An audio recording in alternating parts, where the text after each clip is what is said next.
This is How the Heck Have You Been? And the name pretty much says it all, folks. I call up a bunch of people I haven't talked to in years and catch up with them. I really hope you enjoy it as much as I have. But before we get to the episode, just a quick reminder, this is pretty much a one-man show, so if you do want to show some support and you've appreciated it, just head over to artbymarker.com and buy some cool art, because it all goes right back to me. So win-win. Thanks, guys.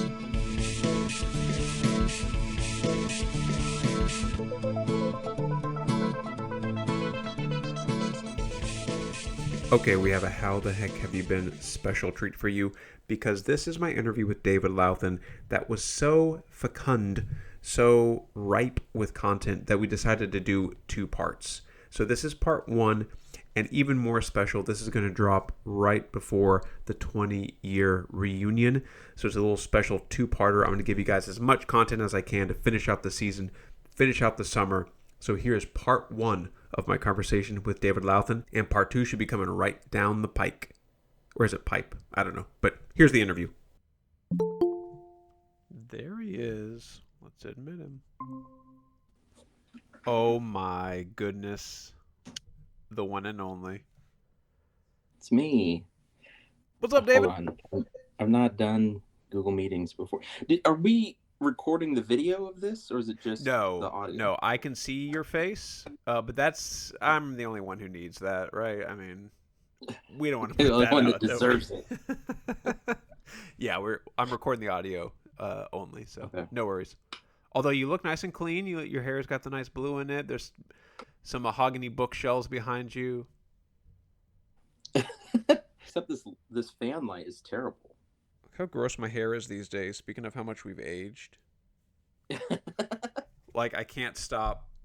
I haven't showered today, so it's like oily and gross. This is a good place to start. But like, look at this picture from... I've been there.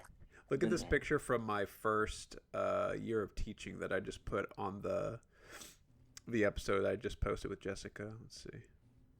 It's so full and lush. Look at that hair. Look how beautiful and full that hair was. That's my first year teaching at Grapevine. Nice. Anyway.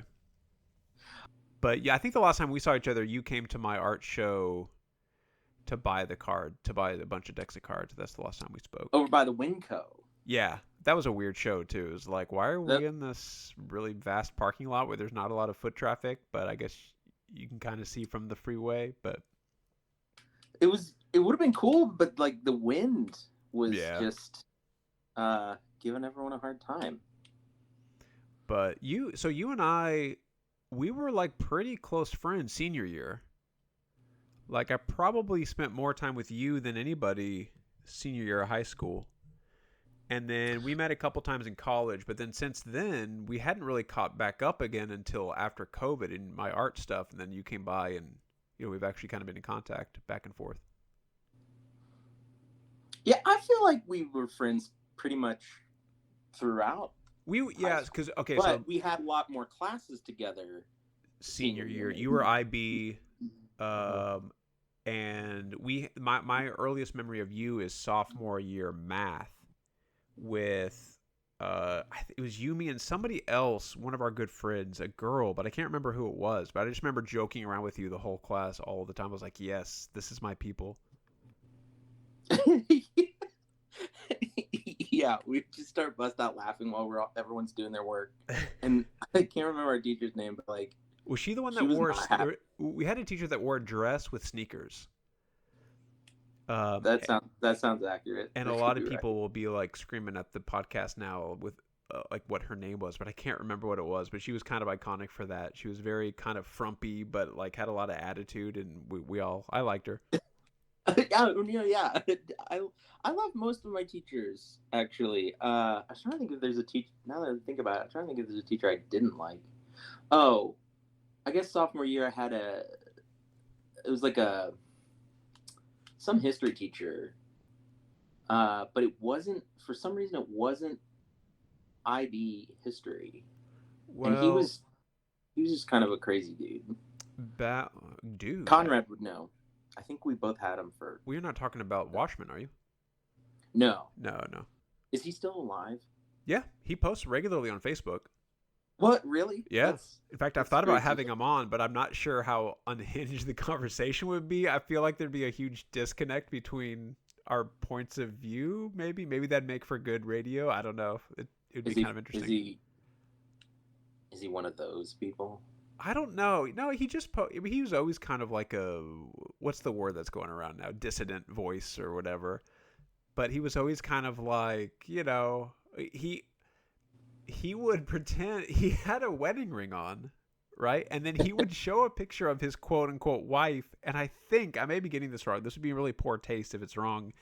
But I think it was like a Holocaust starved victim or something, or like some starving lady as a joke. And then another time he would say, I'm actually divorced, but I paid for the ring, so why shouldn't I wear it? And we couldn't tell if he was joking. We're like, damn, that's like really dark. He was, is eccentric the right word? Yes, yes. Like he was, yeah. That guy is crazy. Maybe I should have him on the show. I can have him go back over that stuff because he would wear a different novelty tie every day to class. That was him, right? And multiple. I was not the first generation of his student to do this, but kept track of the ties to see if he repeated any of them, and he did not. Oh wow! Even throughout all 3 trimesters. What? Yeah, he would have like Mickey Mouse tie or a piano key tie or whatever ties, and yeah, I guess he. You think this guy's walking around with over 250 ties? Yeah, over 300 ties. Well, what's the school? I think school year is like 180 day, 180, 190, something like that. I don't know. With weekends factored in vacation and stuff, but in Japan they don't get summer vacation. Yeah, in fact, well, China either, right? And that's one of the reasons they're blowing us out of the water academically, especially with math, is that they just study more, right? Like there was a whole, I think it was Malcolm Gladwell or maybe Steven Pinker did a thing about it. And his theory was that it's the crops. Like when you farm rice, you have to do it 364 days a year. Like you don't just take a break from farming rice because it has to be, from what I remember, you have like the step system, right? It has to be flooded with water constantly. Whereas with crops in America, we leave them fallow. We leave the fields fallow for long periods of time, and in the winter we don't grow stuff, right? So we take breaks. And so because of that kind of agricultural stuff worked its way into the culture. And so in China, they're like, no, we're just going to learn constantly. We're just going to go to school and have breaks throughout the year, but not have a huge summer break. And so in America, we do, like, as a teacher, I see, it's like, oh, especially with English language learners, they like really improve their English. And then when they come back over the summer, like they've kind of dropped a half step back because, they've gone back home or they speak Spanish at home only. And then like if we just had that consistency, it may be a little better, but there's no way in heck we're ever going to get rid of summer break, man. I got to have a summer break. Get too tan. Hot. Yeah. Too hot to learn. In Texas, yeah. Well, I mean, but then you have air-conditioned buildings at this point, right? It would almost be better to be in school. I feel like we need to have either spring or fall, like needs to be the 2.5-month break, right? Where we can actually enjoy weather in Texas. I feel like I just read something about that where there were some states considering, maybe here, considering doing a spring break period instead for that very reason. Yeah, it makes much more sense. The kids can be outside more and like, because who wants to go outside when it's hot either, right? Like, yep. Terrible. I mentioned this a couple times, but as an English major, you read like British literature books. I'm like, what are they talking about? Summer is beautiful. I don't understand. Like because in England, like summer actually is more like spring to us. So they're like the beautiful summer weather. I could be out in long sleeves and a petticoat. Like, how is that possible?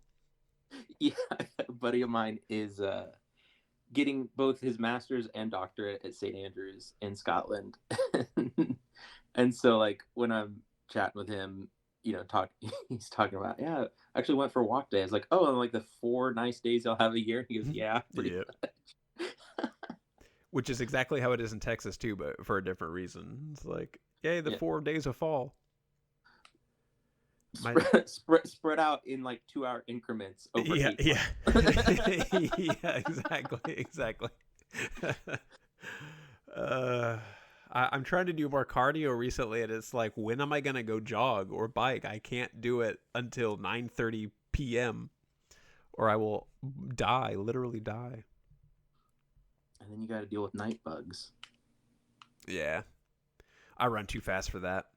All right, so my, Just let me know when we're starting. this podcast is I'm keeping it all, David. So Okay. so my memory of our friendship is that I think we were committed to the bit, whatever the bit was. Like, we would do bits without knowing we were doing them. So we Yeah. went into CVS once, or Walgreens, uh, and we were looking at magazines. Well, I don't remember what was going on. Somebody was trying to buy something. Oh, Do you remember this? And you had like a People I, magazine, or like I remember the impact. the Sports Illustrated, whatever, and it had like a bikini girl on or something. And you were like, I'm so tired of sex. And so, without a thought, I looked at you right in the eye and slapped you across the face, like literally slapped you, Yeah. and said, "Don't ever let me hear you say that again." And you were so shocked. Yeah. And I don't know where it came from. I've never hit you before, but I was like, No, you have. I have to do That's why this it's bit. funny. Like, I was just tired of just so much like sexuality and advertising, I guess. Yeah. And one thing that like kind of always resonated with me, I was I don't remember if it was high school or like early college, but like Janine Garofalo was doing an interview on Conan O'Brien, and they got into talking about something, and she mentioned that there was this philosopher guy named J. Krishnamurti who had said, you know, in lieu of creativity, there's an overemphasis on sexuality, and that like resonated with me pretty hard. And I was like, I gotta look this guy up. I gotta figure out what this guy knows. Nice. um, That's how I kind of feel about profanity too. Like, it feels Yeah. like a placeholder for intelligence or wittiness or creativity. Like, let's just throw a bunch of profanity in to make it shocking instead of doing the intelligent thing, making it witty. oh, in like writing In or writing like or or comedy, Kevin Smith is the exception, because Kevin Smith has a ton of profanity, but it's also really good. Like, it's also really creative stuff. But a lot of comedians are like, if they're cussing constantly, it's like, all right, I need something else in addition to this. right. Yeah, I understand that from like a deliberate standpoint, but I've heard that like they've been doing some studies, like people that like swear a lot are actually is actually like a sign of above average intelligence. Oh, And I don't know interesting. why Yeah. that is, but I tried to convince my mom about that, and I didn't have the link to the article. And even if I did, I don't think she would have read it. Was She this cannot after be dropping convinced. like a F bomb in front of her and trying to defend herself? Probably, yeah. That tracks. So I wonder if it's like having the social intelligence to know when it's okay to cuss, because it is definitely a code switching thing too. Yeah. Like, knowing in what situations is it okay to drop. Because I was when I my first or second year at Grapevine High School, I remember dropping an F word. It was just like me and three other teachers in a classroom just casually talking, and they all three kind of stopped and looked at me, and they're like, "Did you just cut?" Like, Mhm. they kind of called me out on it. I was like, "Oh, this is not the right situation. I thought I misread the room here. Sorry." Drop a F bomb in front of some of your students. I bet you the trust factor improves, though. Yeah, I've probably done it a couple times, like with only a few students around, and dropped my voice really low when I said it. But you never know when they're recording, David. That's the problem. Oh yeah, the Get kids you. these days. We didn't have to worry about that back in the day. I know, Unless right? you had one of those Home Alone Walkmans. What is it? The Miss whatever it was in the Home Alone movie, the little recording device, and you like slow Yeah, it it down. was the one where you Yeah, like, it was a yeah, plastic kind of cubical body, and you put your hand in there. I remember it. yeah. I I don't know if it was Walkman brand or not. I don't want to say and then be wrong. Maybe it's called a Talkman. Yeah, that sounds right. That I'm sounds not right. gonna Google it. And we just watched it over Christmas. Um, so the other one, I remember you slept over at my house, and I woke up, and you were sitting in my like desk chair, Oh, staring at me. I was like, okay, either this was a really convenient bit you did and you realized I was about to wake up, or you've been there for 90 minutes waiting for me to wake up. it was okay. It was a convenient bit. Um, Sure, but David. like, yeah, I forgot about that, dude. Like, you were like, oh my god. What are you doing? I did that. I did that one other time. When I was living with Conrad and we were at the band house, and for some reason, like everyone left to go get food or something, or we were at an outing but had taken separate cars, and so like we all came back. But I got to the house first, and all the lights were off, and I said, I know what I'll do. I, there like when you come in the front door, immediately to your left there's like a front den, but then no one really hung out there. That's where all the band equipment was. So like we go into the go down the hall just an extra few feet, and there's like the main living room of the house. That's where everyone would like hang out and watch TV and drink or whatever.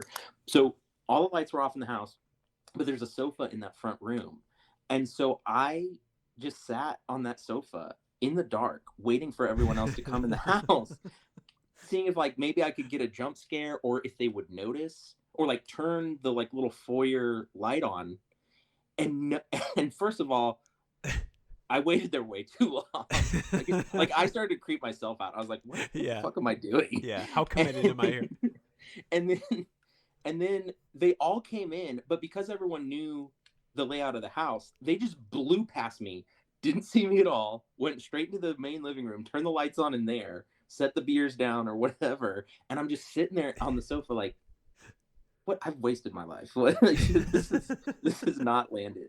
But to your point about committing to the bit, like uh I do You have like to to. commit to a bit.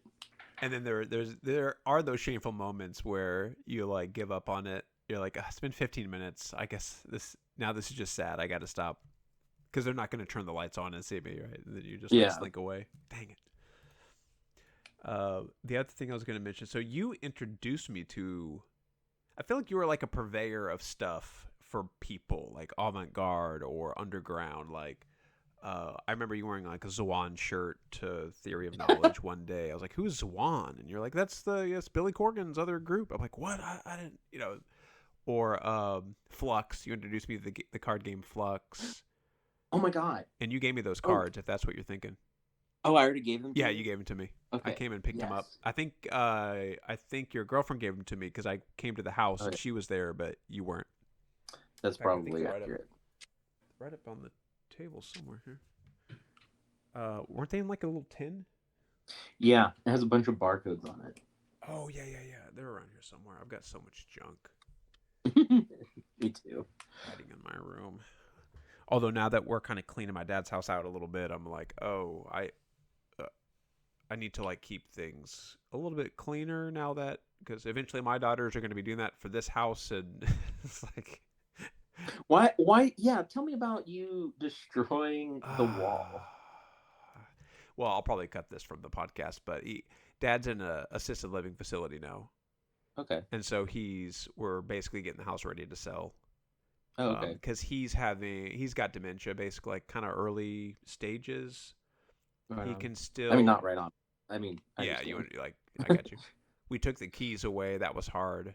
But Oh, the thing that's hard about that is that it's like you go into the thing like we had like rallied the horses. It was me, Laura, Kelly, the three of us sitting him down and having this conversation. Like we don't really think it's safe for you to drive anymore. You know, his brother had come into town and they had kind of seen the same thing, and he had gotten lost multiple times driving places. And so it's this really hard conversation, emotionally draining. And then the next day, he's like, well, I'm going to move back into that house. I need my keys, Mark. I'm like, oh, God. Oh, God. I'm just going to have to keep having this really hard conversation over and over again. It's going to completely drain me. So, anyway, we kind of got him. He's living so no right. one wants to keep the house. Y'all just want to sell it. Yeah. Yeah, I mean, the pool's getting kind of old. Like, everything's kind of I at feel that like point where we if either you're just need to pump a ton of money into it or sell it. And none of us really want to pump a bunch of money into it.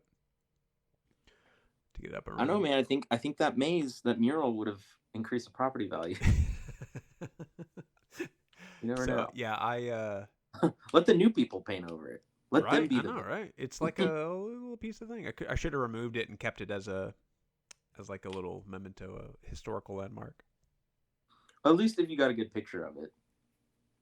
Yeah, yeah. I got a couple videos and pictures. I actually applied to Meow Wolf, but I think I did it I and did like too. they were open like 8 months later. So I was like, oh, I think I probably didn't apply in time because I obviously never heard back. But I like sent pictures I of that, my artwork and stuff. I applied, but it was for more of like a operational thing. But they were looking for someone who's like been the general manager of Six Flags for 15 years, and I was like, I don't have that kind of rap sheet. Yeah, So yeah. like, it was a pass, and I was like, damn. Have you been though? Yeah, I've been to Meow Wolf. It's pretty awesome. It's amazing. Excellent. I went on opening day. Nice. I had some friends who, I guess, because they work in Grapevine Colleyville, a bunch of teachers got to go on early or opening day or something and see it because it's in Grapevine. So they gave GCISD employees like early access. Oh, cool. Yeah, it's basically what my house is going to look like in the future. Just so you know, I like believe me it. and my girlfriend were walking around. And we're like, oh yeah, this is our living room. This is what we want. We want to live in the fucking like Dr. Seuss world. Have you seen the Doodle? What's the Doodle guy? Yes, He does all black and white. You may have even shown it to me, but he does like all black and white. and his whole house And is his whole like house that. is yeah covered in How do you not get doodle. a headache? How do you find anything? Yeah, the contrast. So when I did my James Bond drawing, it kind of gives you a headache because the staring at contrasting intricate detail is like your brain is constantly switching between black, white, black, white, black, white. So it actually hurts my head to do stuff that has too much stark contrast to it. Like, what if you drop a screw? You're done. It's over. Dang, I dropped my zebra figurine. Oh god, I can't. Can't see it. So another thing you introduced me to was, and I'll be forever grateful for this, is Kill Bill. Oh, I did. I think Volume 2 was going to come out soon, and so y'all were watching Volume 1 at your house. Yeah, And I we watched remember it and sitting immediately there. went. And, What's that? we watched it and then immediately went and saw the part two in the theaters. Maybe that's what. Yeah, okay, okay, okay. And that was one of those like revelatory moments. I was like, okay, whatever this movie is, whatever. And I sit down, like, and then 2 hours later, I'm like, oh my god, my life has changed forever. And like, I have a replica of the sword downstairs, and Do you really? yeah, yeah. It's incredible.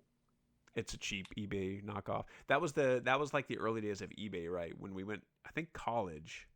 I remember buying a couple things off of eBay, like Kill Bill sword. I bought a Lord of the Rings sword that I never got, and I never got my money back, so I'm kind of mad about that still. It's like That's $100 or $150 or something for like this replica of the damn. Aragorn sword rather.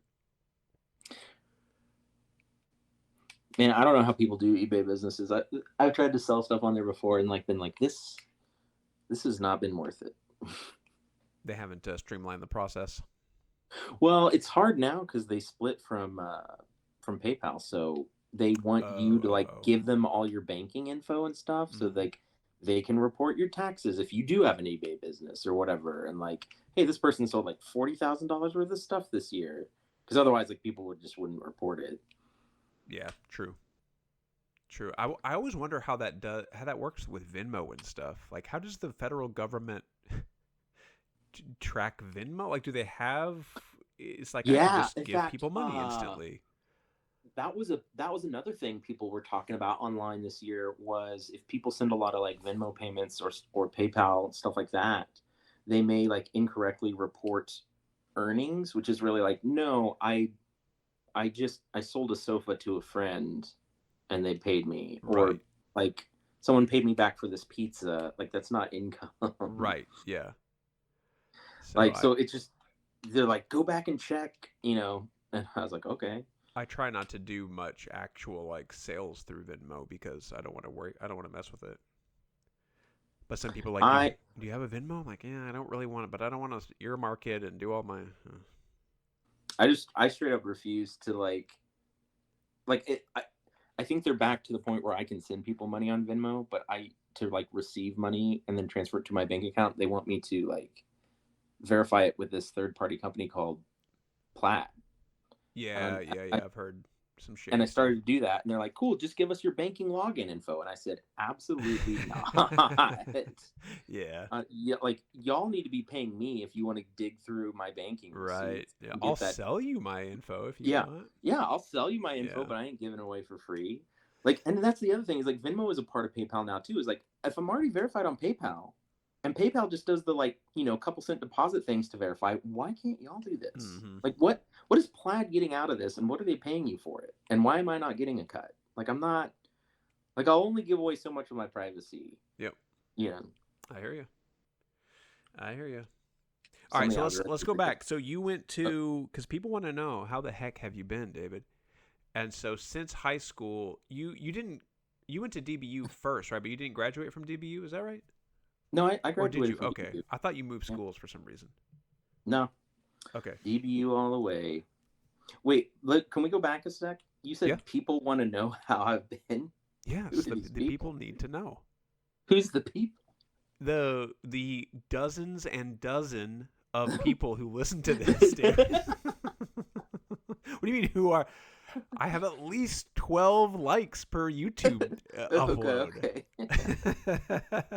No, I actually hear some good stuff. I've actually, what was the, I can look up my numbers right now if you're going to call me out on it. Let's see. No, I wasn't calling you out on it. I No, just I don't think know. I'm that special. Oh, you yourself. You yourself, yeah. Yeah.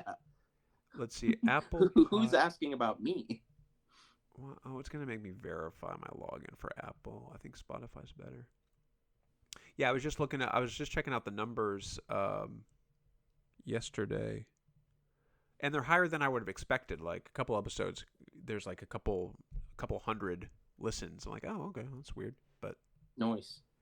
but it's just like it's good for. I know Claire's been listening to them all, and just people that we went to high school with, and it's like, oh yeah, what is David doing?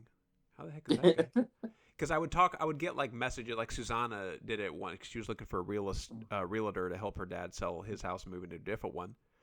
And then anytime you message somebody like after 15 years of not talking to them, of course you have to be like, oh, and how are you, by the way? Like I really just need this realtor's name, but also how are you? And so I was like, no, I'll just do it right and actually call up the people and talk to them for a little while, see how they've been, throw it online. It's funny you kind of bring that up. They've been. I try to keep up with some of the like. I guess updates to like mental health sciences because I wasn't diagnosed as ADHD till like after college. Uh huh. And how I passed college, I don't know.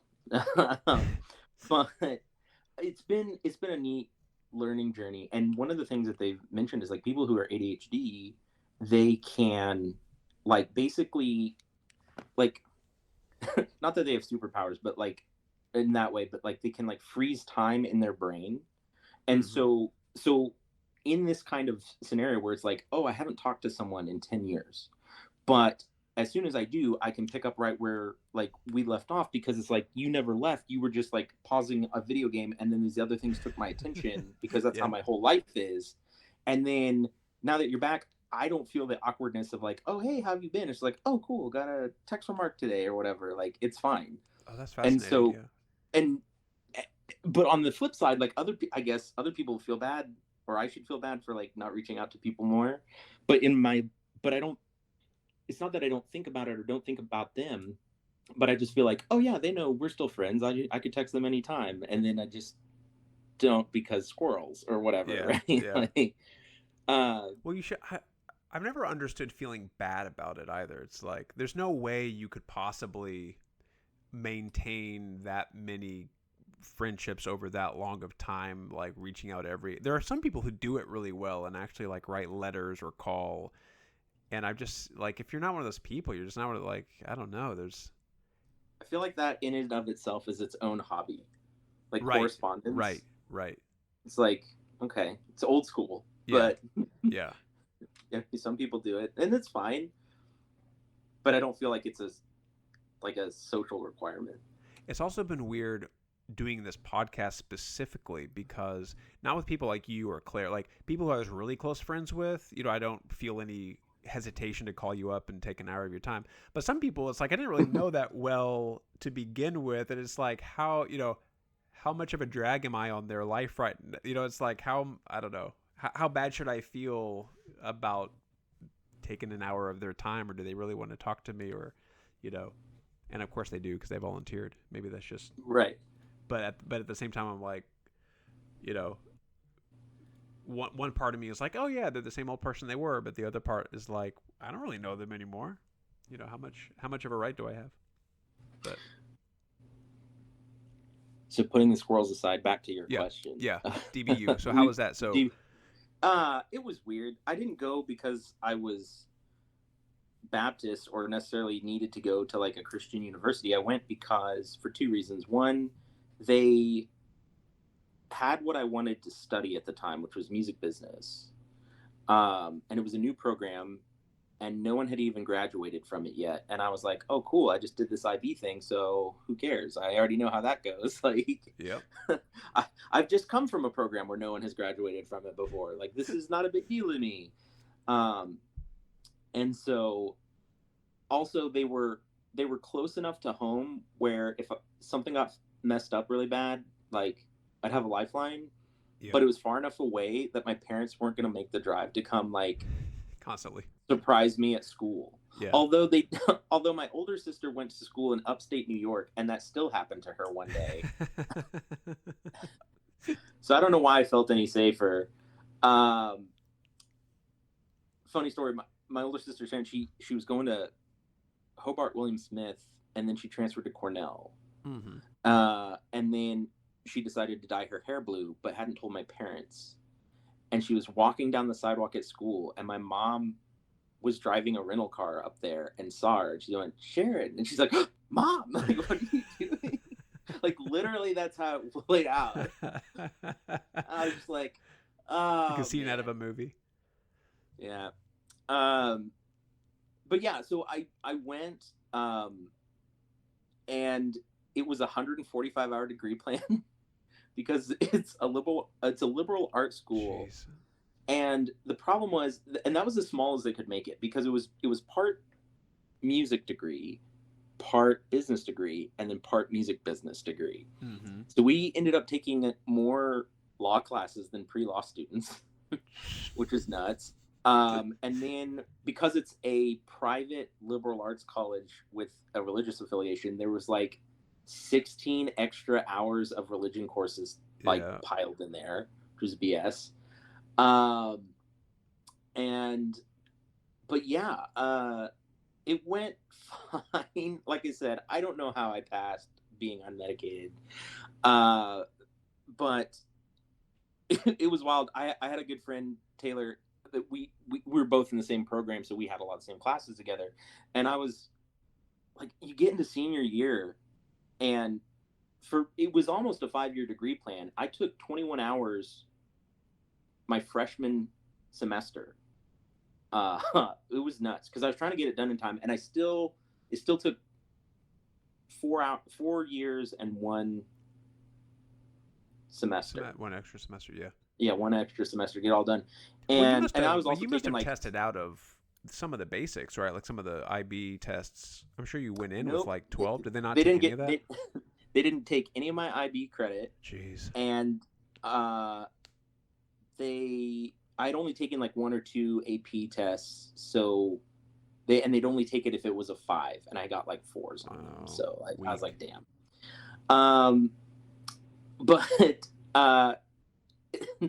But I was senior year, and you're starting to get in that like senior brain where it's like you're having like nightmares about like not graduating or your workload or like I nearly flunked a semester because of World of Warcraft. I don't want to talk about it. But to be fair, it was partly my fault for thinking I could crunch in 2 lab sciences in the same semester.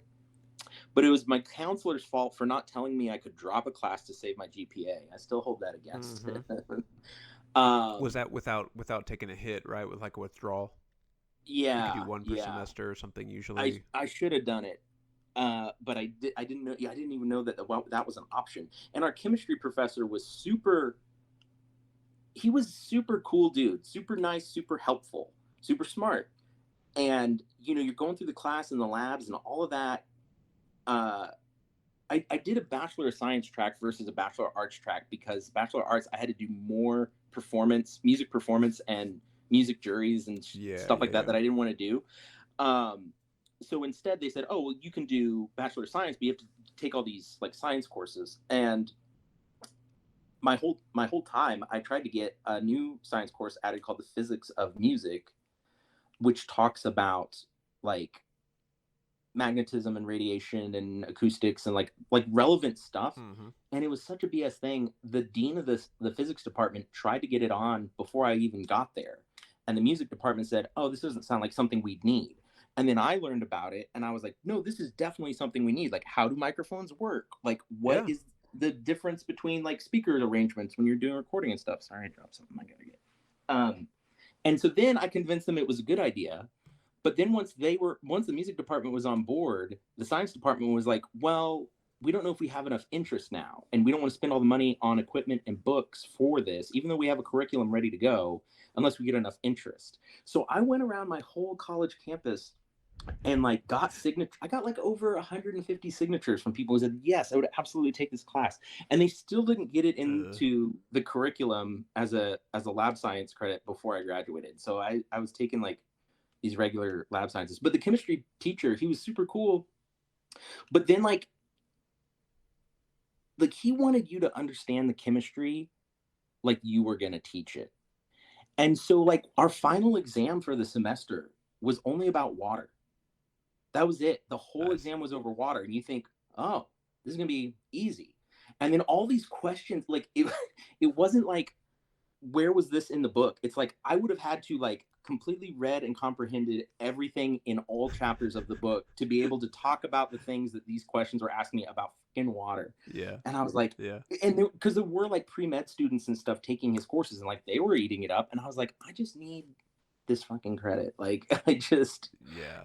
I shown up for the labs, I do all right on the quizzes, and then like the test just like destroyed me. And I was like, okay, I can't do this and physics and everything else, and it was a lot. Well, there is that dichotomy of the two students who like one, you like, I just want to get exposure to it. I just need the credit. It's like we want to be well rounded here, and then the other one is like I really want to, like you say, understand it, like understand the nature of it, which is really what you would. Which is really what you want academics to be technically. I mean, if you're not going to go to like a trade school, right? Like Yeah, the academic thing should be you want to like understand Shakespeare's mental, like who was yeah, he, what was he doing, who's Macbeth, as opposed to let's get the cultural literacy, let's get it over with. And yeah, I'm much more in that second camp now, where I'm like, I kind of want to know, like, I want to know what the nature of an atom really is, because I have no idea. Like, I want to wrap my head around just general particle physics, because I still don't even get that. Like, yeah. I've got the nucleus with the electrons zipping around it, like in The Simpsons.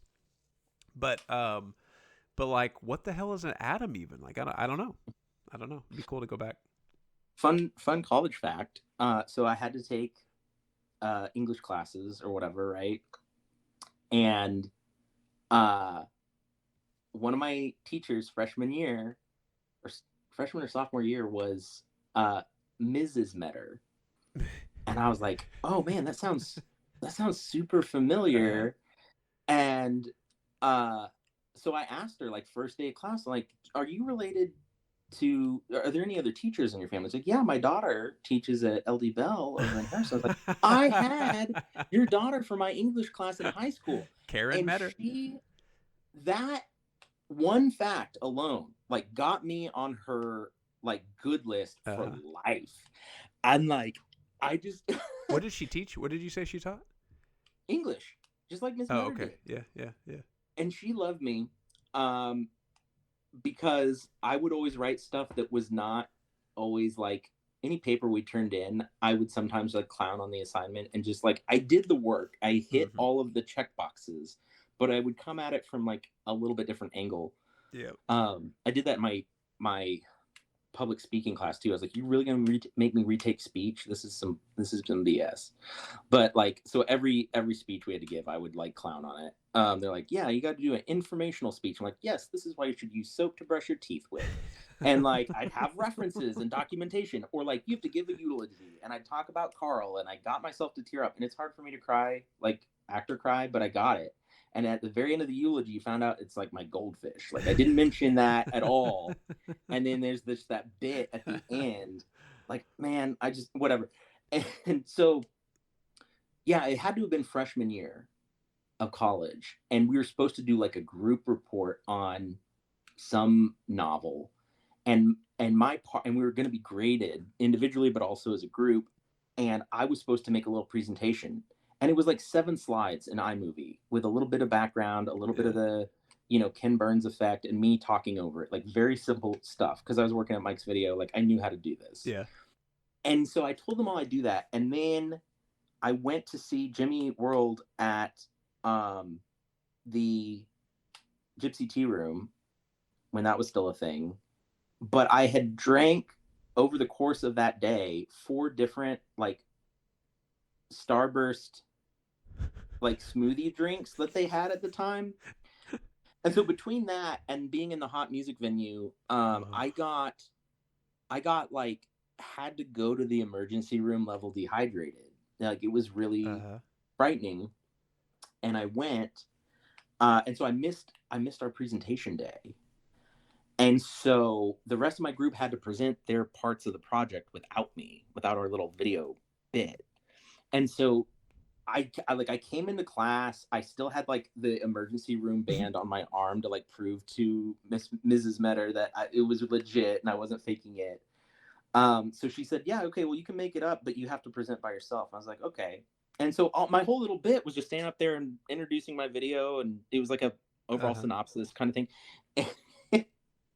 And she was blown away. So later that week, she gives us all our grades. They're like on folded pieces of paper and like give me that, and I didn't care, right? And my classmate, he like leans over, he's in my group, and he's like, hey man, what'd you get on the assignment? And I was like, I don't know. He's like, look on the paper. I want to know what you got. And I was like, I flip it over and I look at it and I go, A++++,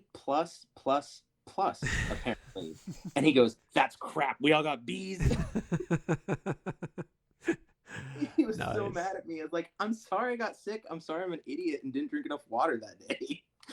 Like, I was like, I'm never drinking these Starburst smoothie drinks again. Terrible. Where are they from? Was it like a Starbucks thing, or like was it a pre-bottled? Starburst, the candy, decided to make a beverage that tasted like Starburst, and they marketed it as a smoothie drink. Like so it soda? Was it like prepackaged, not a sealed? soda, but it was like like a drinkable smoothie, or like a protein shake. Yeah, but not, yeah. And so it it did taste like liquid Starburst, which was amazing. But no one should have drank 4 in a day and not remembered to replace it with water. Had a warning on the bottle. So I'm an idiot, and but I still got a good grade. So you mentioned being dehydrated. I had a friend that I used to teach with. I won't say his name. He'll be mad. He probably won't listen to this. But he would go on health kicks and want to lose a bunch of weight, but he'd be all about the numbers, like right after you work out, and so he wouldn't drink water. He's like, yeah, but I wanted to see that low number. I was like, you can't, like, there's 0 calories. You're going to sweat that off at some point. You can't like try to drop weight. I mean, unless you're, of course, going into a fighting match, but that was not this. This is just that is a perfect example of something that's stuck with me recently, that I heard someone talk about. Like, you hear about like Occam's razor, Murphy's law, all these like little, I don't know what collectively they're called. Aphorisms, but universals, something like. But there's one called Goodhart's law that says when the measurement becomes the focus, it ceases to be a good measure. Yeah. And so that's exactly like what your friend went through. Is the goal was, I want to get better in shape, but if I'm using like the weight measurement or whatever as the metric, and now my focus shifts to become make number go down, Yep. then at that point Yep. I start doing unhealthy things when the original goal was to get healthier. Yeah. Right. Or like when people like they want to lose weight and it's like, oh, I'm going to do like these, fad diets or fasting that maybe aren't really good for me because I just want to make the number go down. And I think that's an amazing principle and concept. Like even in like business and stuff, it's like I want to, or art or anything. It's like I want to do this for, I'm going to use these metrics to measure the success. But if I'm going to only base the success on this measurement, then I'm going to lose focus of why I really started doing this thing in the first place. Yeah. Although you mentioned fasting, I feel like I'm more convinced about working fasting into diets only because it has been it's been a part of culture for forever now. So there must be some sort of benefit, or it's not so detrimental that people, because Judaism and Islam all have fasting, and it's like that I'm a little more convinced. Other than the like, don't eat bread ever. Like, wait, we've been eating bread for a long time now.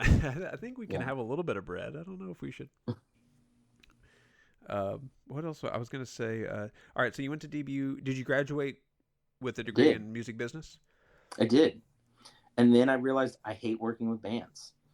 I produced one record. They're notoriously easy to work with and copacetic. Yep.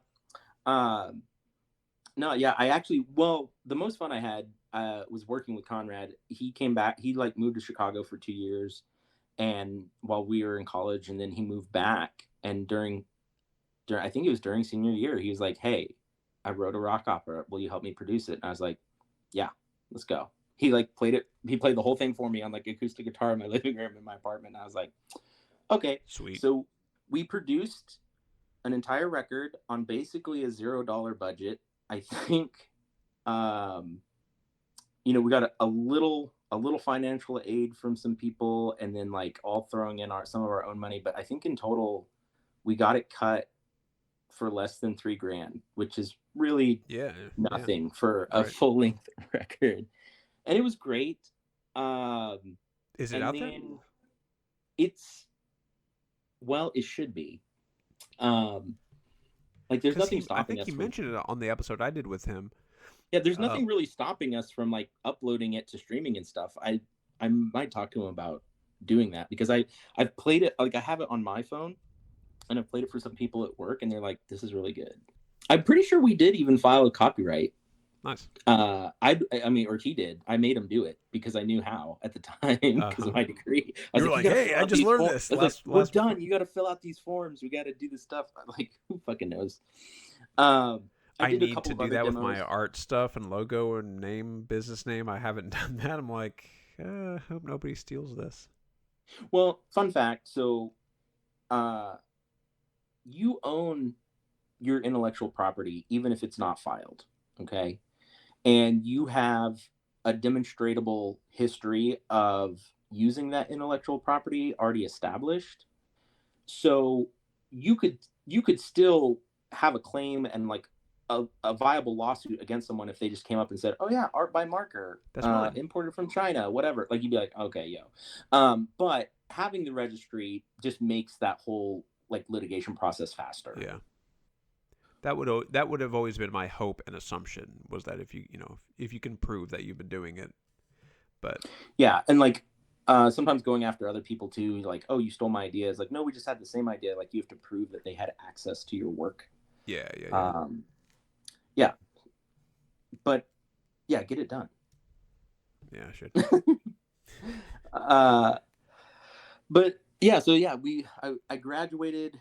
I did a little bit of the music stuff. I did some other demos. I did some sound design for some TV pilots. I interned at Luminous Sound in Dallas, which is the largest analog recording studio in the Metroplex. I got to meet Erykah Badu and her kids. They're lovely. So what was your vision? Were you wanting to be a band manager, a producer? I wanted to produce. Okay. I want to tell other people their sound sucks and like, "Hey, turn this knob and it'll be better." And they'll be like, "Oh my God, it is." And like, it's like, I was like, I could definitely do this. Yeah. But kind of to do that, you need to have like money, which I didn't. Oh yeah. Cause here's the cool thing. Like the music business program was very like entrepreneurial, and like we made like 15-page like business feasibility studies for like businesses we wanted to start, and like all this stuff. And like I had a good idea back in the day to do a similar like indie music streaming kind of website. I still have the domain. It's about to renew, and I hate it because every time I get the email, I'm like, why am I still paying for this? Never gonna do this. But the thing everyone neglects to tell people is like, even if you have the business savvy and you have the grades and the degree and all this stuff, the one thing every class failed to mention to me is that no banks are going to give you a loan in this day and age because your debt to income ratio is whack now. Like Sally Mae give you a student loan, but now you come out of college and you have a great business idea, and they're like, we can't loan you money for a business. You have all this debt. And you go, Yeah. oh, who was going to tell me this? What do you Yeah. mean? It's a cool story to think about. Like Walt Disney got turned down by over 400 banks when he wanted to start Disney World. And I think it was the 402nd bank finally said, you know what, we'll take a risk. Nobody's got that kind of time, and because of the way like credit scores are now, like every computer system on the world is going to say, don't give this guy money. And so like I don't think Walt Disney could do it today the same way. Yeah. He just had to find one stupid idiot at a bank that would approve the loan, and it turned out great for them. Like cool, but like that's an unrealistic kind of expectation to have in this day and age. And so I remember even when I was going to school, like my aunt, some of my cousins weren't going to go to college. And she's like, I think it's fine. Go get world experience. And my mom Uh-huh. was so mad. She's like, I can't believe my sister's letting her kids, blah, blah, blah. And like at the time, I was like, yeah, that's so dumb. And now I'm thinking, nah, Aunt Carol's smart. Like, this is like, there's like, if you want to go to school, go to school. But, Well, that's what I was saying earlier, right? Like, if you really want to be an academic, but mhm, expecting 85% of all students to like be intellectuals, like that's not what's happening. Like we're going to end up doing one yeah, thing. Like the system is we need to take a hard, I don't know what the solution is, but it's definitely not the best system right now. It's so expensive. It's mhm, school inflation has outpaced even medical and healthcare inflation, which is ridiculous. yeah. Like TCU's tuition has tripled since Toby and my wife went there. Oh my God. Literally tripled in the last That's insane. 20 or 15 years, whatever. Um, and so it's like, like you say, why are we putting ourselves in this much debt? Especially if you want to be an entrepreneur, it doesn't make sense in that case. But just in general, debt's bad. Um, and so that's what I like about the early college, high school um, format that I worked at with Grapevine Colleyville is that basically the Oh, high like school dual kids credit. are getting their associates for free, so they're only paying for 2 years of the advanced classes for a graduate degree. That's Um, super smart. yeah, and Like, so why make them take those classes over again? They're just exactly gonna make like you them do it. say, right? I got to take Like, speech again. yeah. Oh my God. And I My LD I Bell had no. English classes were like much. My AP English classes were much better than my college Comp 101 or whatever. I was so toxic back then. Like, I had no chill because everyone at my school was pretty brainwashed. They're like, I go here because my dad wouldn't trust me to go to a regular, like, secular college kind of like mentality, right? And I remember we were waiting outside of the speech class one day when we had like a test or a quiz or something, and this girl was standing outside, like frantically flipping through pages of the textbook I never opened once. Mm-hmm. And I go, what are you doing? And she's like, we have a test today. I'm studying. And I was like, it's it's multiple choice. And she's like, yeah. And I was like, it's speech multiple choice. Uh-huh. What are you doing study? And again, that's me just not realizing that like I do have some ADHD privilege. Like all of my notebooks in college have very little notes, and it's mostly just doodles of like band logos. Like but like, and so everyone's frantically writing on their laptop, and I'm just like actively listening but multitasking.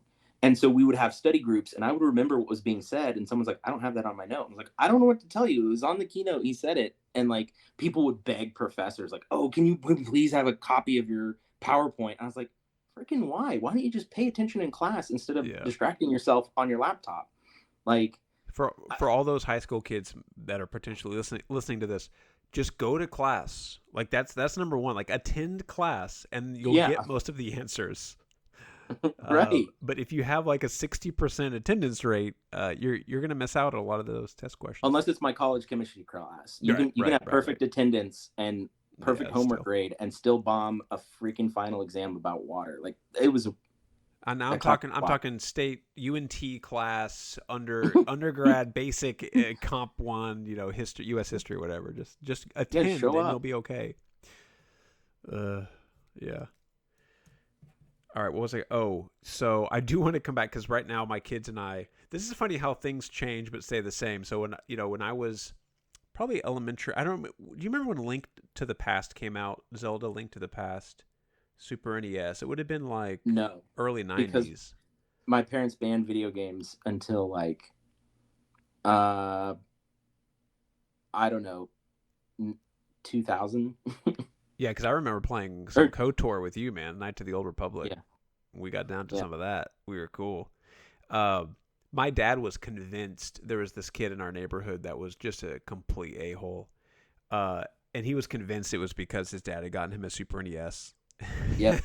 It's probably a little more nuanced than that. So he held out and held out, but we finally got it. We finally got one.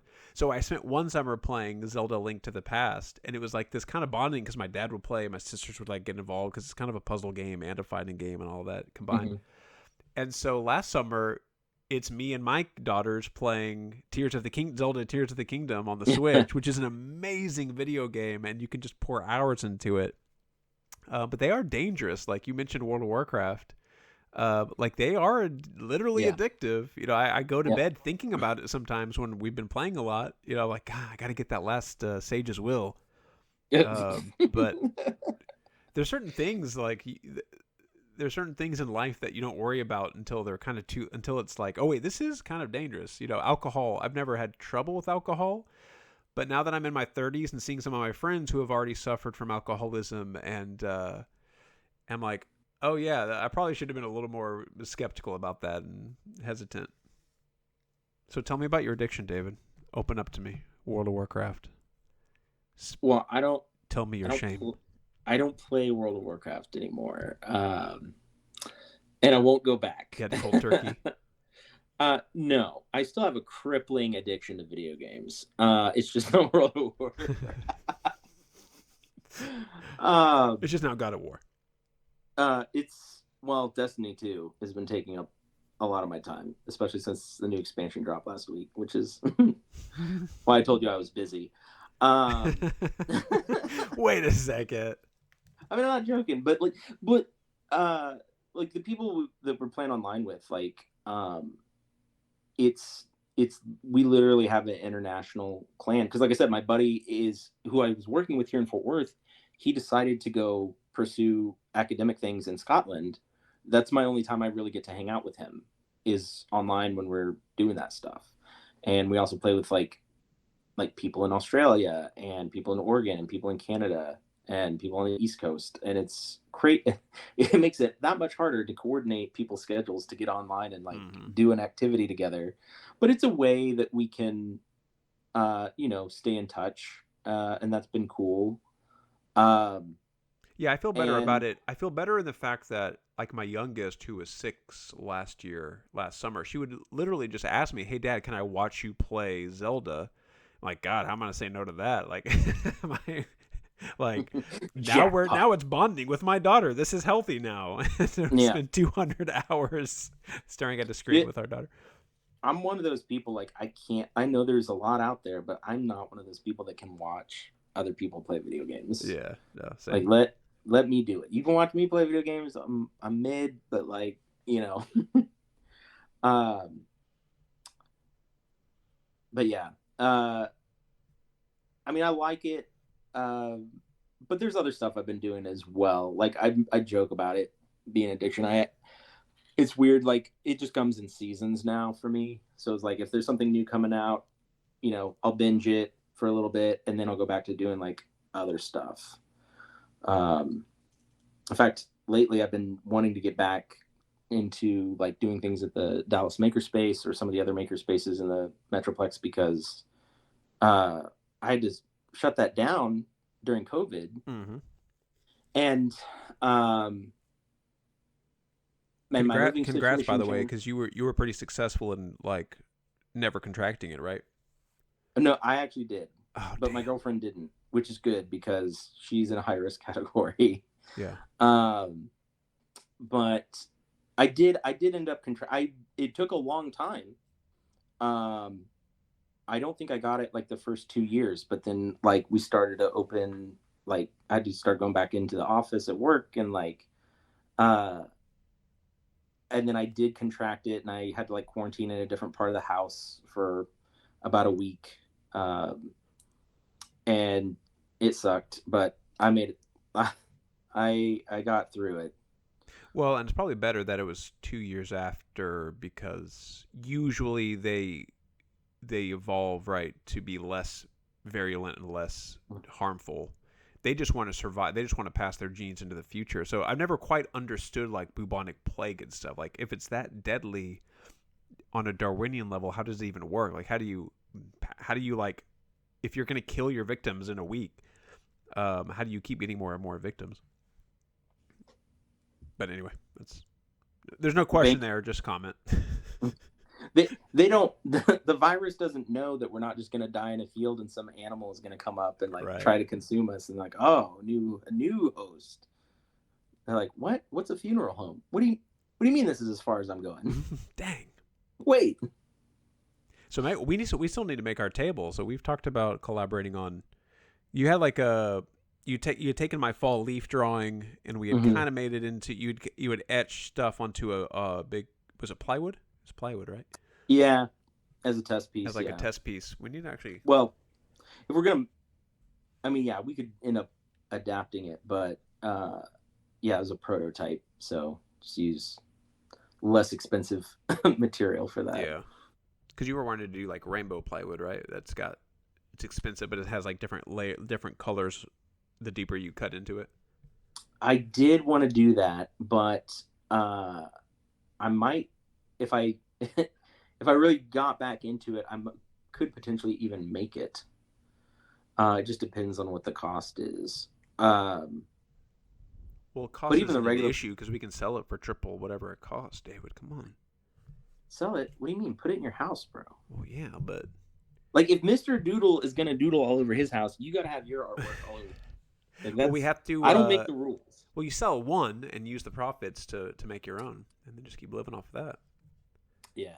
Come on, you have a business degree, David. Come on, you know this. You know this math. uh, All right. I do. So any other fun DBU memories before we move on to your time in the orchard? Aren't you working on like a fruit orchard now or a A fruit stand. fruit stand? Yeah. Yeah, it's a place. Uh, sell a lot of things. Speaking of IP, Yeah. A lot of apples being sold at the fruit stand. there. Oh, we need to get into your dad and some of his stories that I remember too.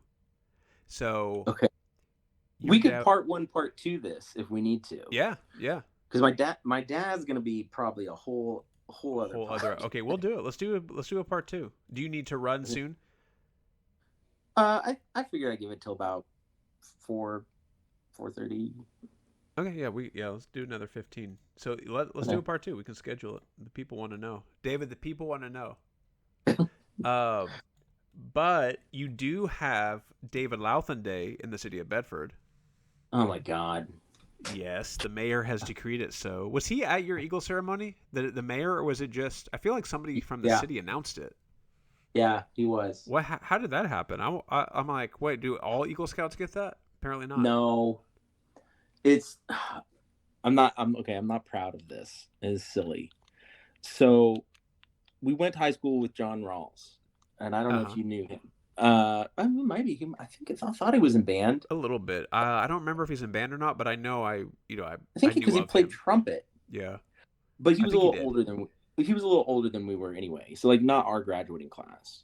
But he was in your troop. And you remember there was that terrible accident down the street from my house where there are these two girls wrecked their car around a telephone pole down the street from the school. No, And I don't. When did that happen? Like when we were at Bell? yes, while Okay. we were at Bell. And um, John Rawls, who was in my scout troop, uh, he was the first one on the scene. Oh, And jeez. so he tried to immediately render first aid, check for a pulse. They both died on impact. So there was no pulse on either of them. Horrifying. And he notified the authorities immediately. Like he immediately tried to pull over and help these people. Um, I don't know if they were intoxicated or speeding or like what the deal was, but it was no one else. No, there were no other like drivers or cars in that accident. It was just them and the telephone pole. Were they students at Bell or were they older? They were. Okay. I do not remember their Yeah. names. I have to research it, but I don't think I knew them. They might have been in a different grade.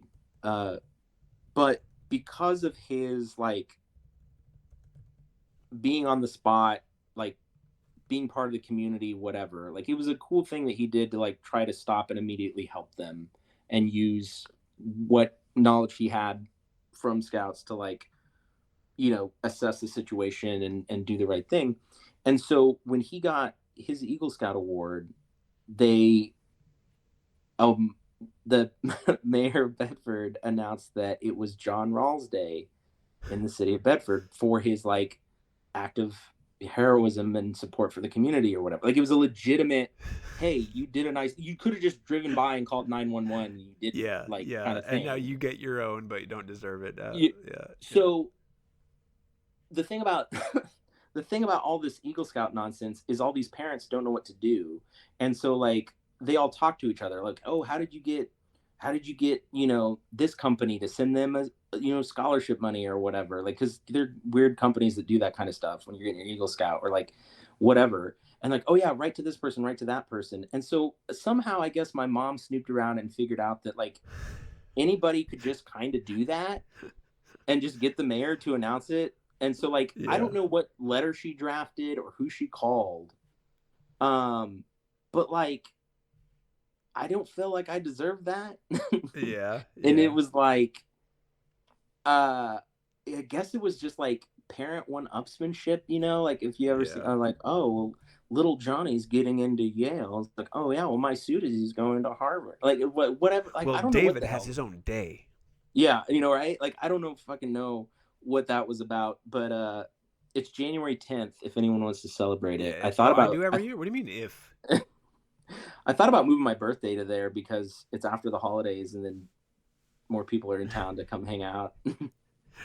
You Weather's a need to little like nicer demand maybe. something from the city as recognition for the day. Like, I don't know, some sort of ceremonial candle they need to light.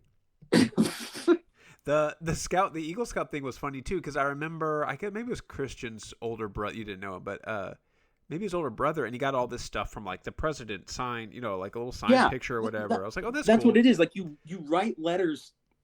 I mean, I'm sure there's probably an app for it now. It's like my Yeah, kid's getting yeah, Eagle Scouts. Like, oh, let me send bots to all these right. companies to just get you free shit for no reason. And I didn't realize Like, that's what it was. I thought, oh, that's cool that these people just send these to all of the Eagle Scouts. But it's like, no, the parents and the scout like yeah, requested from them. Like, oh, that's kind of dumb.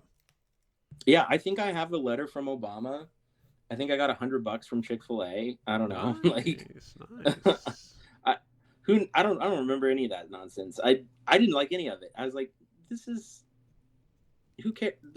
Don't get other people involved. This is just like Yeah, a thing yeah. that I did for me. Well, it's cool because speaking of things coming and going, I've got my girls are both in scouts now, and we just finished last week or 2 weeks ago the first summer camp. It's only she's in Cub Scout still. She's Arrow of Light, and so she only had the 2 full days of camp, which was more than enough. It was exhausting for them all, but it was pretty cool to like I'm back in it Aren't now they?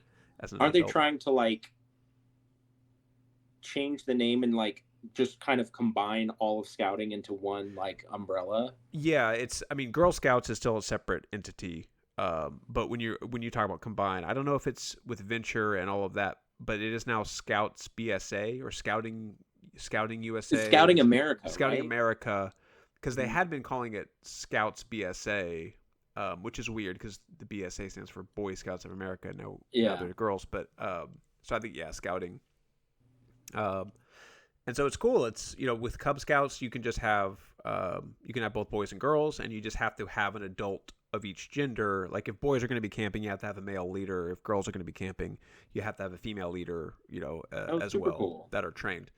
And so in the older, when you get into the troops, you have separate troops. They can be affiliated, but you have to sleep in separate campsites. But you can still go to like Worth Ranch, and the whole troop be camping there, just with female adults with the female, etc. So it's really cool. I mean, as a dad of two girls, I'm like, this is cool because I know how formative Scouts was for me and you. I mean, I assume you have almost nothing but good memories from it, right? Thoughtful pause. Mostly, I assume you do. You feel it was on the whole, it was a benefit? Yeah, absolutely. I mean, I didn't like me personally. I felt like I got a lot out of it, and I had a great time in scouting. I just some of the other guys were dicks, and they got away with shit because their dads were our scout leaders. Yeah, and it's like in front of everybody else, they seem to be behaving and cool, but like out in the middle of the woods, they're just shitty assholes. And like, I'm sorry, but like, and some of them still end up getting Eagle Scout, and maybe they're better people now. Like, I really don't wait. Completely unrelated question. Wasn't Sean Stevens in your troop? No. Okay, he was in a separate troop. That honestly wasn't because I thought for any character flaw of his. I just realized he was in Scouts, and you worked with his dad and stuff, so I couldn't remember if y'all were in the same troop. But I mean, to be fair though, like, I'd be the first to admit that, like, even through high school, like junior high school, college, like, I definitely should have been canceled. I might have been nice and helpful, but like, the problem is you're also funny, and that's the thing with me. Like, saying something on Twitter is different than saying something among friends, right? Like, not online. Like if I know you and you know me and we trust each other, we can like say some pretty off-color things, and it's okay. But I mean, it used to be maybe. That's what I'm talking about. Like first of all, it was never for me. It was never friends. It was literally anybody. Like I remember in high school, I would start doing comedy bits, like stand-up routines that I'd heard on like CDs for like a whole class of like theater kids. And they were some jokes that were not mine to tell as a straight white het cis dude. Like, just should not have been repeating those jokes, but everyone laughed and no one got in trouble. And like, hashtag privilege. But like, I mean, we're all growing and evolving as people, and like, looking back on it now, like, there's some stuff that I was like, man, I guess, like, yeah, I was nice to people and I like to help people, and I would befriend anybody, but I think my worldview and perspective and like understanding of like a lot of the issues now that we are way more aware of because of like being in the informational age. Like, if I had known back then what I know now about like marginalized people and like struggles that other people have that I don't, like, I feel like I might have been a little more empathetic and less, like, some of those jokes might not have gotten said, you know what I mean? And so but back to the point of like being in Scouts, like, even for as like not great as I felt like I could have been back then, there were other people that I interacted with, I was like, that were worse, that even I knew. I was like, dude, just you can't just go and like, because you're in the middle of nowhere and be on top of a mountain yelling the N-word because you think no one's gonna hear.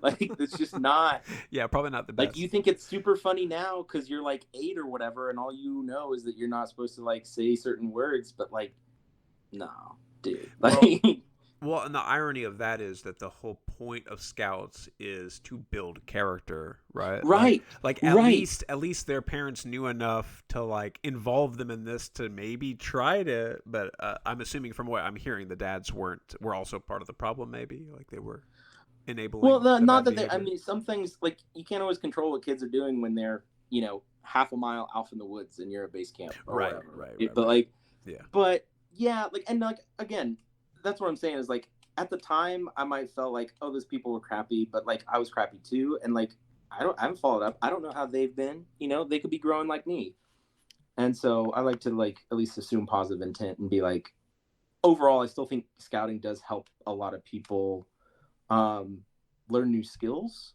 and yeah, like you said, develop character. Like um, it might not completely change their entire personality, but I think it does help set up a lot of people for success, and I'd still recommend it to And right anybody now, who. I'm just happy to like be involved in something that gets us out of the house into the nature, away from screens for at least a couple days.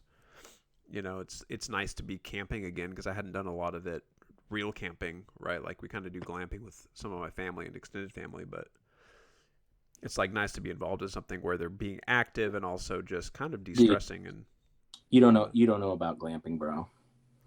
I've been going to regional Burning Man events. Like you're not taking an entire sofa and like LED light show out into the middle of the woods to blast techno music at 4 a.m. All right, we're gonna save that for part two because I do want to hear. All right, so we All right, got let's see part that two is going to be so much better. what was wait, what did you? Oh, Burning Man.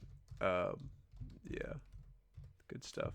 All right, anything else? So let me. Oh, we'll talk about that as well next time. Okay, good. Kill Bill, I got KOTOR, I got Scouts, and David Louthen Day. Good. All right.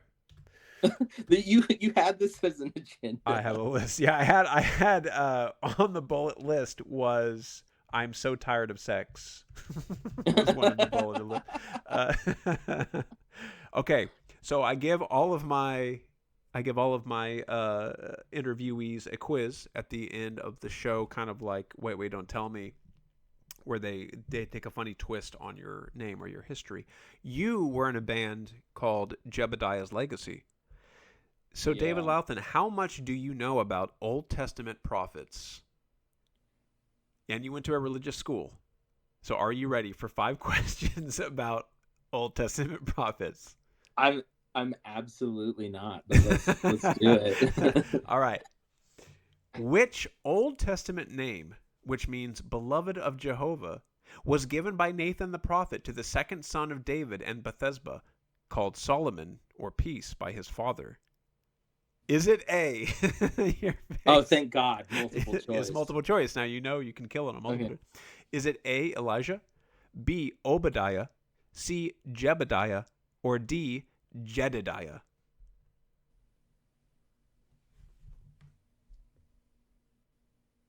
Read the question again. Not the Which answers to the question. which Old Testament name, which means beloved of Jehovah, was given by Nathan the prophet to the second son of David and Bethesda? Oh, called I want to say Solomon. it. So the other I, name for, I guess Solomon's other name is what the question is asking. oh, Solomon's other name. Yeah. So Nathan the prophet gave this name to Solomon. I really want to say Elijah. Um, damn. Can I phone a friend? Can I call my friend who's going to St. Andrews in Scotland? He would fucking know. He'd ace this. Yeah. Let's just go with Elijah. Let's see. Incorrect. It is Jedediah. Damn it. Because I knew Jebediah isn't even a thing, right? You just made it Yeah. up. You just added a B.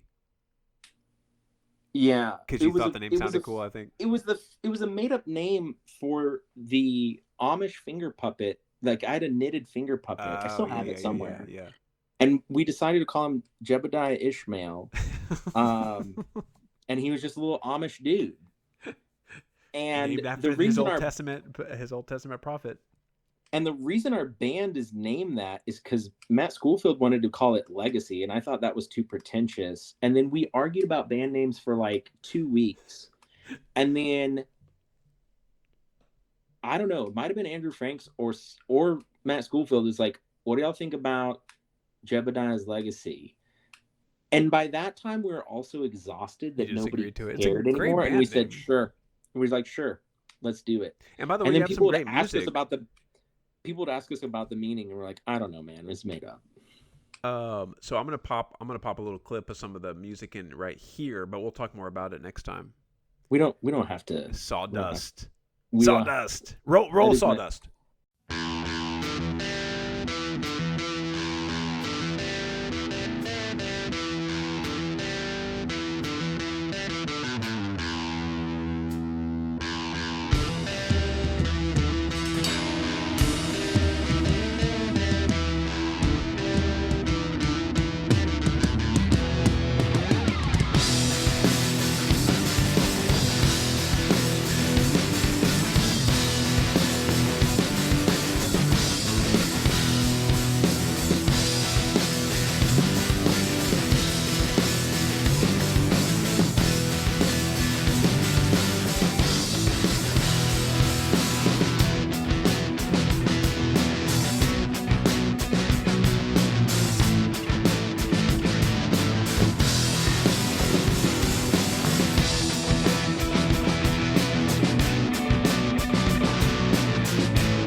It is my favorite one, but we don't really have to do that. That's great. It's a great little riff. Okay, number 2. According to Scripture, a prophet of God scored a decisive victory over 450 prophets of Baal on Mount Carmel. Who was this prophet of God? Was it Elijah with a J or Elisha with an SH? They were different characters, apparently. The first one. Correct. Yeah. Elijah with a J. Number 3. Which of the following is not one of the 12 minor prophets of the Old Testament? A. Joel, B. David, C. Amos, or D. Obadiah? David. Correct. Right. Number 4. Among biblical books, which notable record does Obadiah hold? The book of Obadiah is either A, the shortest Old Testament book, B, the longest Old Testament book, C, the first book of the Old Testament, or D, the last book of the Old Testament. I think it's the shortest book. Correct. Look at you putting that Baptist education to use. All right. Number 5 and the last question. This prophet is noted for his vision of a whirlwind and the new temple. He is a contemporary of Jeremiah and Daniel. His prophecies were of judgment on both Jerusalem and Judah. He visualized a valley of dry bones coming alive. I didn't write down the correct answer. I think I know what it is, though. Is it A, Aaron, B, Moses, C, Ezekiel, or D, Zephaniah?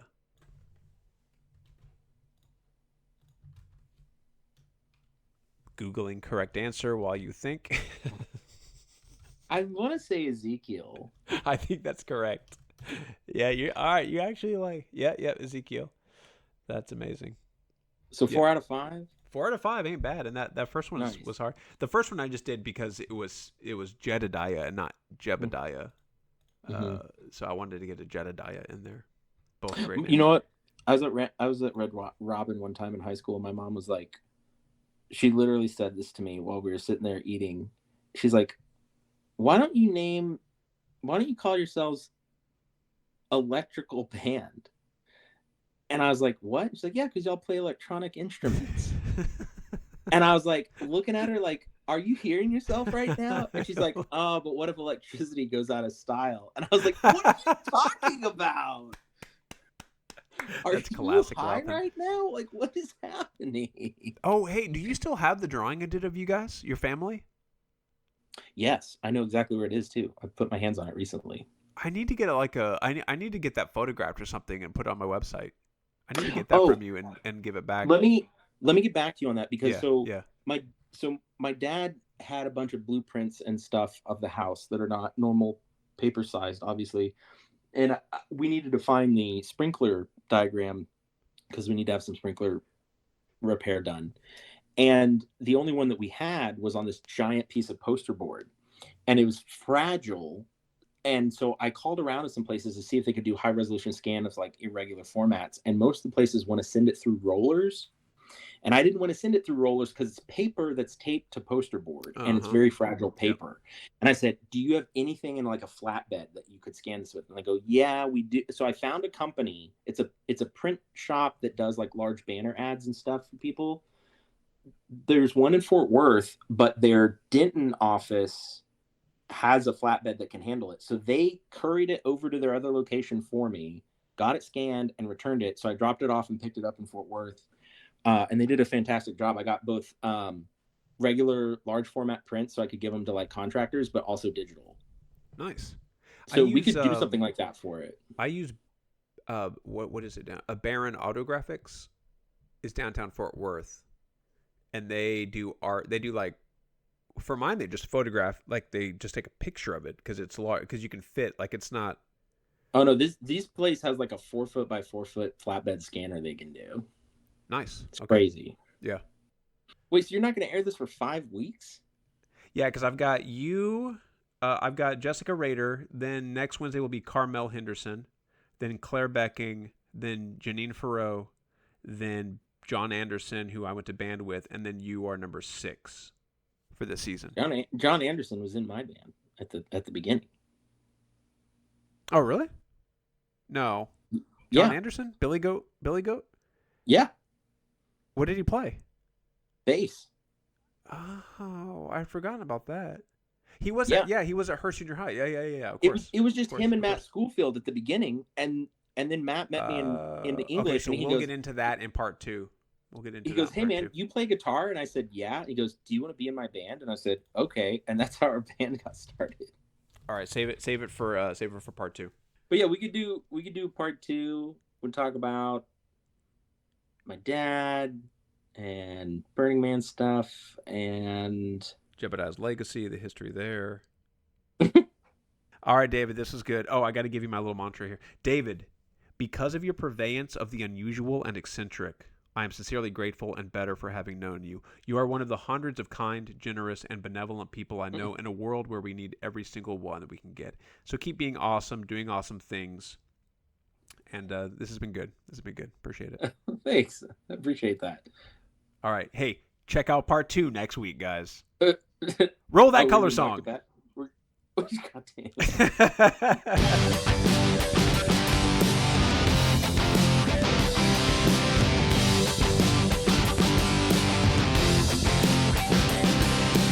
Color me white, color me green, don't color me nice, but color me mean.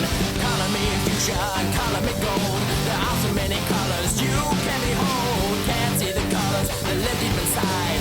Can't run away, you can't run and hide. Everyone has colors, but mine are unique. They provide the light that you see.